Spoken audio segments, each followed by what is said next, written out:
Today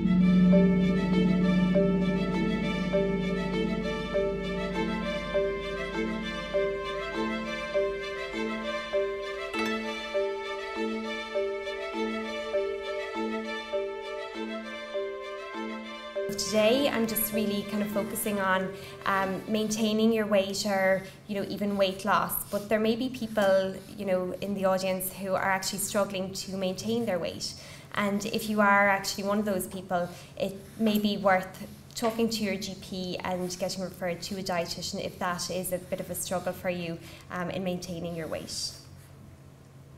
So to start and make your brains work a little bit, little quiz. So true or false? Do you think it's a good way to lose weight is to skip meals? True or false?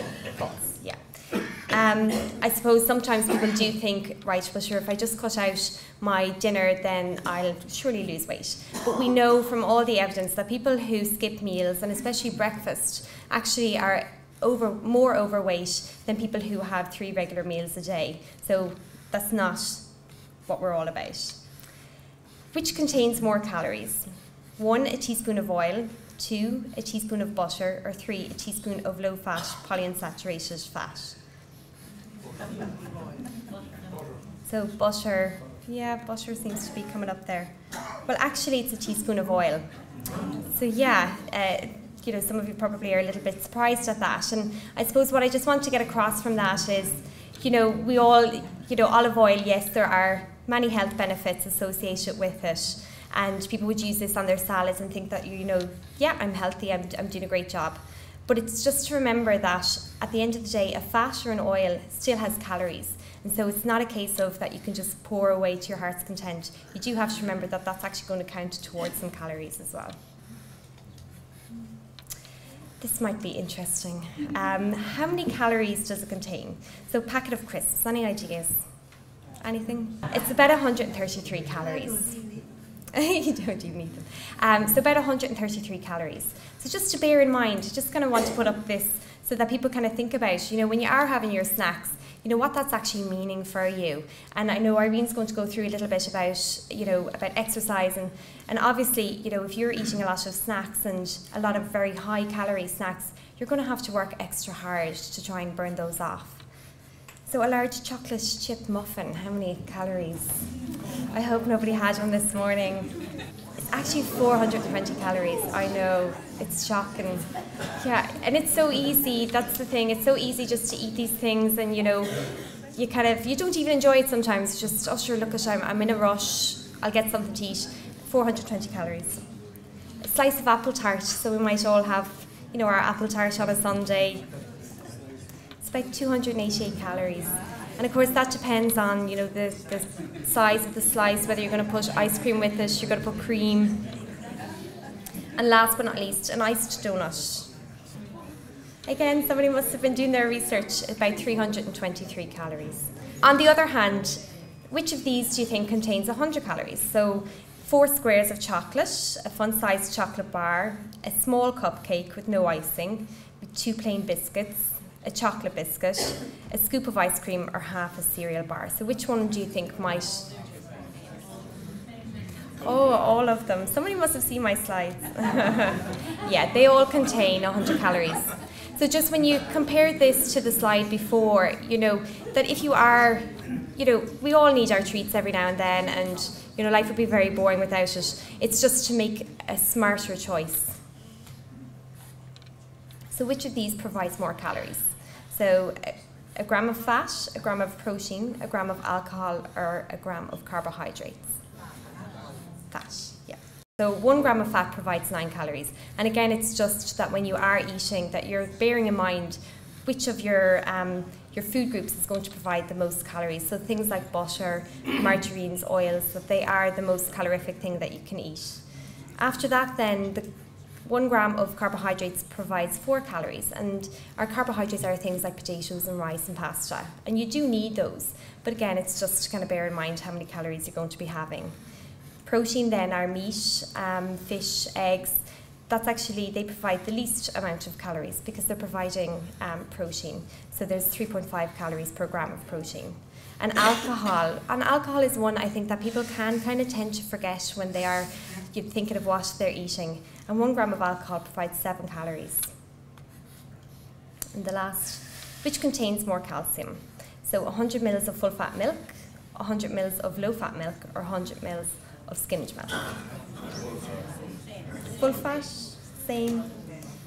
But in actual fact, it's the low-fat milk.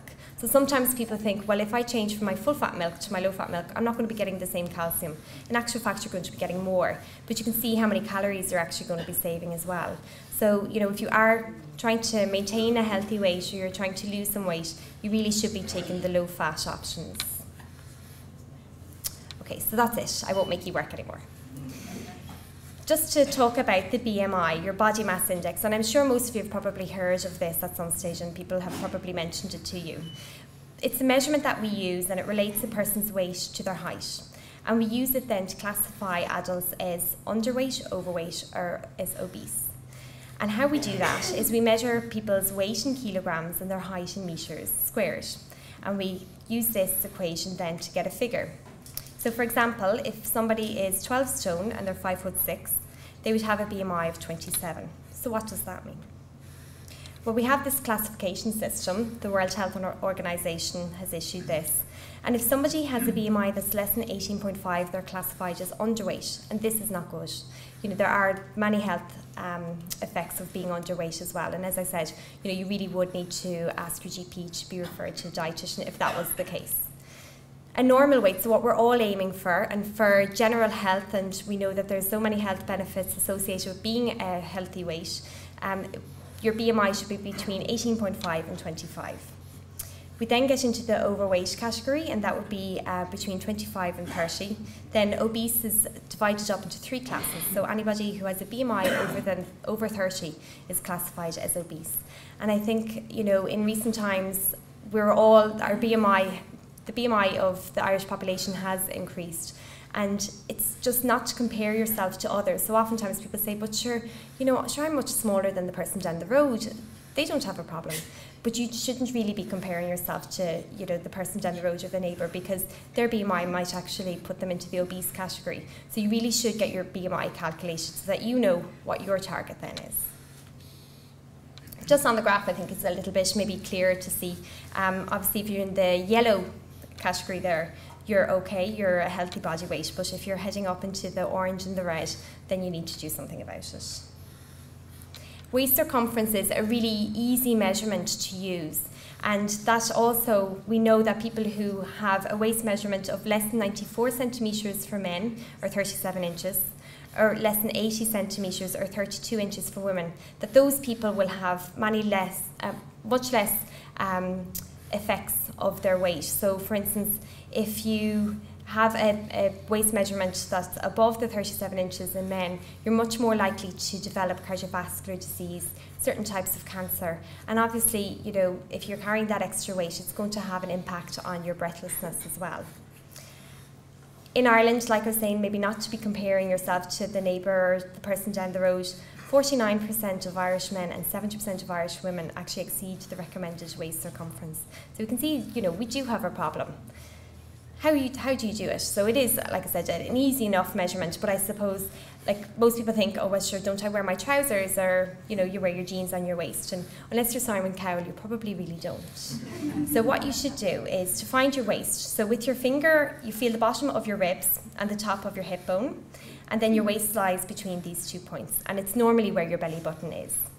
So then you should get your measuring tape and you wrap that around your bare skin or over a light t-shirt, and you make sure that the tape is nice and snug, but that you're not pulling it tighter because you're fooling nobody. But then what you should do is you relax, exhale, and then measure your weight. So there's no point in trying to hold your breath either, because that's not really going to be a true measurement. So why do we care whether people are overweight or obese? Well, we know that there's significant impact on your health if you are overweight or obese. So you're much more likely to develop cardiovascular disease or heart disease, type 2 diabetes or insulin resistance, and we know that that's on the rise too. High blood pressure, high blood cholesterol, gallbladder disease. The end is listless. The list is endless even. And just highlighted there, I have breathlessness and sleep apnea as well. So I suppose that's really probably the two things that really impact on yourselves. Some general advice then. You should really make realistic changes to your lifestyle that you can maintain. So there's no point in saying that, well, I'm never ever going to have another chocolate bar, that's just it, you know, because the chances are you're going to come up against it at some point and you're probably going to have that bar. So you really should be trying to make sure that it's something that is what we say smart. So it's specific, it's measurable, it's achievable, it's realistic, and that you set a time frame for yourself. There is no quick fix, unfortunately. You know, I suppose if there was, I'd be probably a very wealthy person because I'd be selling it at the moment. There is no quick fix. So there is no pill that's going to make you lose, you know, a phenomenal amount of weight. Unfortunately, it is a bit of, you know, hard work, time, and patience as well. You should plan your meals and exercise.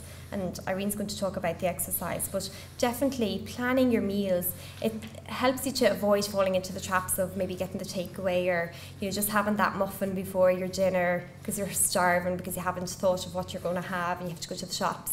So just the planning is a huge, huge thing. Set realistic goals, as we said, and maybe use a diary. So some people use a diary to track their progress, or even a diary just to record what they are eating, because, you know, we all probably are guilty of having the bag of crisps that you don't really count, or, you know, you've eaten 2 biscuits, but sure, you were standing up and you had them over the sink, so they don't really count. So sometimes if you actually just write it down in a diary, it can actually be a bit shocking, you know, how much you actually might eat. So as we said at the start, don't just skip your meals. I suppose it's kind of a false economy. You think that you're going to be eating less, but in actual fact, you probably eat more later on to try and compensate because you're so hungry. Identify your barriers and come up with a solution as to how to overcome them. So if it's a thing that, you know, every time somebody calls to the door that you bring them in, you have a cup of tea and you always have a chocolate biscuit. So that's, you know, obviously your downfall. You need to come up with a solution where maybe it's a thing that you have a plain biscuit instead, or you have no biscuit at all in the house, so that you're not going to be tempted. And get support. We know from all the studies and papers into people trying to lose weight that support is probably key, and it's so important. You really will just be fighting a losing battle without the support, and whether that's support from family, or whether it's friends, or whether, you know, it's support from a group like Weight Watchers, you need that support to keep you motivated and to keep you on the right track. Portion sizes then. We know that our plates have increased over the last few years, so really should be using a smaller plate. So even if you compare, you know, the size of a dinner plate to what they would have been using a few years ago, you know, it's just enormous. Make sure that you fill at least a third of your plate with vegetables or salad, because these are the things that actually have the least amount of calories. So you should really be trying to fill up on the vegetables. Don't fill your plate with rice or pasta. So unless you're very, very active, you probably don't need all those carbohydrates. Sometimes people find maybe even having a piece of raw fruit or vegetables before your lunch or dinner can just help you to stop from filling up on the meat and the potatoes and the rice. So some people find having a bowl of maybe homemade vegetable soup can just stop them from overeating later on. Never eat until your stomach is full, so you should always leave some room. It takes about 20 minutes to 30 minutes to really feel at your optimum fullness after eating. And choose snacks that are packaged in individual portions. So if you're buying a big tub of yogurt, you're going to keep eating probably until the tub is almost empty. Whereas if you just buy the individual pots, you know, well then that's it, that's your portion done. I'm sure you've all probably seen the food pyramid, you know, at some stage. But I don't know whether you would have been aware that the food pyramid was actually changed last year, and James Riley actually launched a new food pyramid. And originally what we used in Ireland was actually a food pyramid that was modified from the American food pyramid. And clearly they're probably, you know, it's probably not the best thing to be using because it's not really working. So what they did, the Department of Health and the Food Safety Authority got together and they looked at what the Irish population was eating. They also looked at what people had reported that they would actually find useful, and they came up with this food pyramid.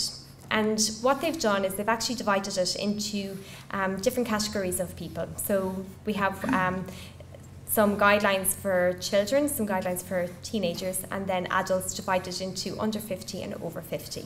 And there's different targets and guidelines based on your age.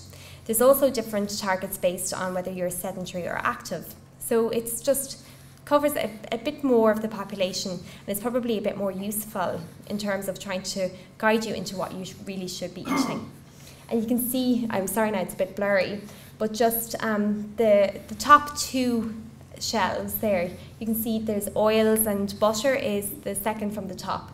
And these are really, we should only be having them about twice per week. And the very top shelf contains alcohol and sugars, and really these are the used sparingly. We really shouldn't be having these every day. So for adults 19 to 50, what are the recommendations?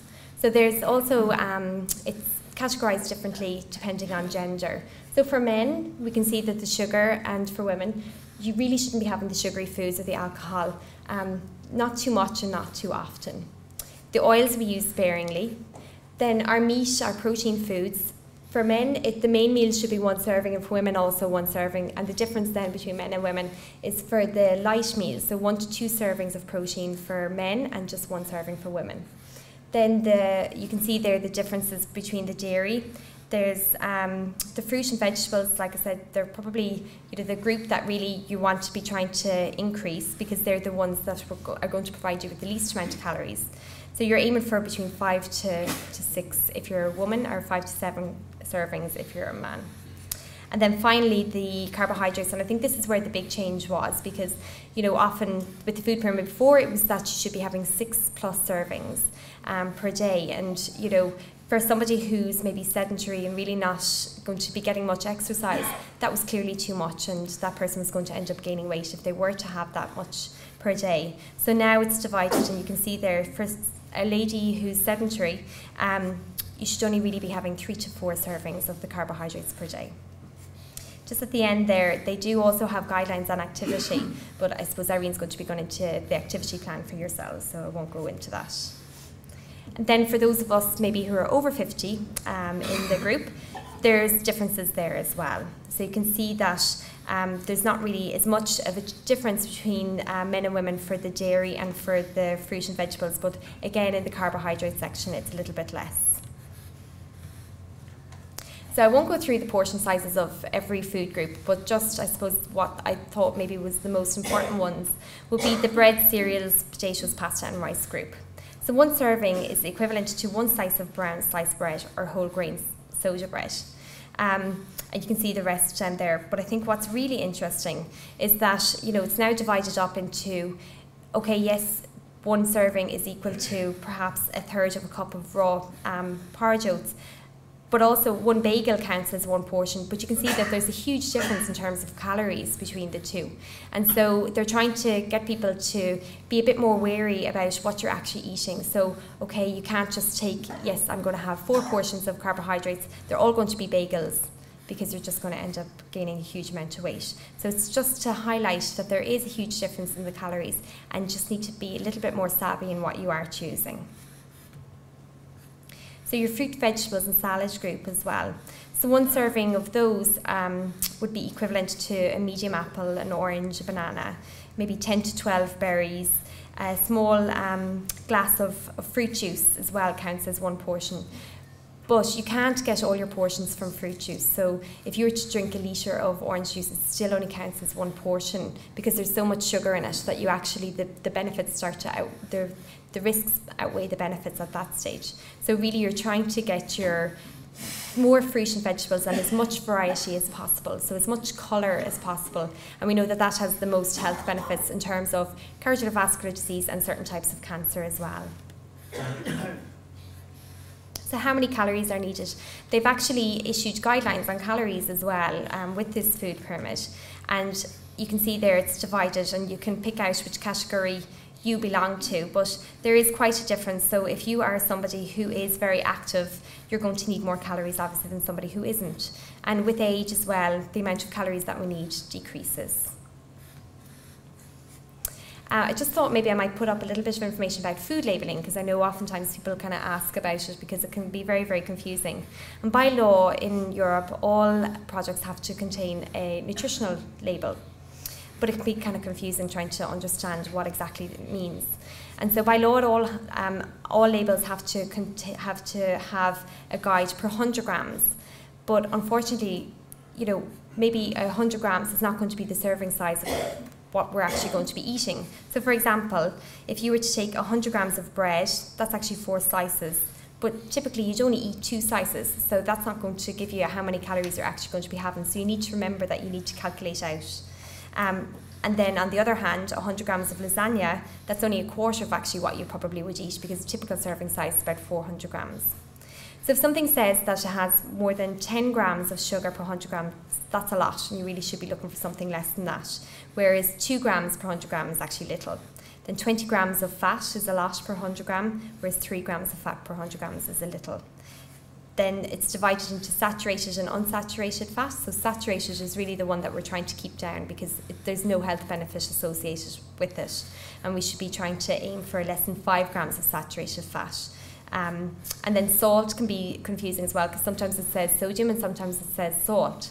So salt is actually like your table salt, and we would aim for less than 1.5 grams or less than 0.1 grams of salt per 100 grams in a product. So anything that says it has 1.5 grams per 100 grams, you're eating a lot of salt. If you think about it, the guidelines, we should really be having no more than 5 grams of salt per day. So if you're having something with 1.5 grams, you know, you're going to add up fairly quickly. Alcohol, finally, just to talk about that. They've actually lowered the guidelines, the Department of Health. So people who were finding maybe that they were struggling to keep within the old guidelines of 21 units for men and 14 units for women, you're actually going to have to reduce that down even further now. And that's because there are no health benefits. You know, if you're going to be going over the recommendations, there are no health benefits associated with alcohol. So you're aiming for 3 alcohol-free days per week. And for women, it's less than 11 standard drinks. So standard drinks in units are the same thing, but they're talking about standard drinks now. And men, the maximum is 17 standard drinks a week. But again, the calories, you know, so like we put up in the quiz at the start, if you were to have, you know, it's not a target, it's actually, you know, the recommendations should be having less than this. So if you were to have 17 standard drinks a week, if you're a man, that's 1,700 extra calories at the very least. That's taken the least amount of calories. That's 1.5 stone weight gain per year. And for a woman, if the 11 standard drinks per week, if you were to actually have that, and you weren't to increase your exercise or decrease down your food anywhere else, you'd actually gain 1 stone in a year. So it's just to bear that in mind. And what is a standard drink? So a standard drink, there's in half a pint of beer or cider, that's 1 standard drink. So in a pint, there's 2. And in a glass, a small glass of wine, and a small glass being 100 mils, that's 1 standard drink. So if you think about what you actually measure out at home, you know, it might be just worth, next time you're going to have a glass of wine, just pour it into your pint measure first to see actually how much are you drinking, so that you can kind of calculate out. And finally, just to finish up, there is no quick fix. So it is perseverance, it's hard work, it's motivation, and it's patience. You know, just stick with it. Be aware of what you're eating. So I've put up a few slides on how many calories are in different products, and just know what you're eating.